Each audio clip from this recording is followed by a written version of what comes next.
How to find friends on Facebook by phone number contacts. Now that's I'm going to show you guys in this quick video, so let's get started right away.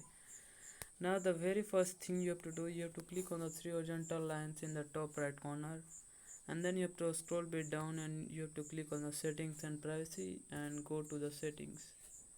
When you click on the settings, you have to scroll down and you have to scroll all the way down, and then you have to, and here you can see the media and contacts. You have to click on the media and contacts. When you click on the media and contacts, then what you have to do, in the bottom of the page you can see the in the contacts tab continuous contacts upload.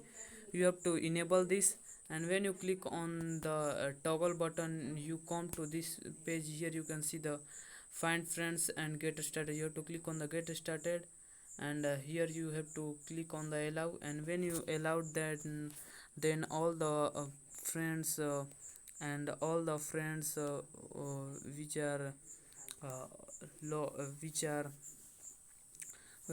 save this account to the phone numbers are showing up, and all the contacts list of all the contacts and the friends who are on the Facebook or showing up. So that's basically it, that how you can so see all the contacts of the all the friends on the Facebook by phone number, and then you have to click on the get started, and then you can allow them, and then you have to also allow, and then here you can see the all contacts are syncing, and they and here you can see all the contacts of you, all the contacts you of your are saying. So that's basically it, that and you can add friend or remove them. So that's basically it. If you found this video helpful, I appreciate if you subscribe to my channel, like on this video, and comment below that it works. Have a good day.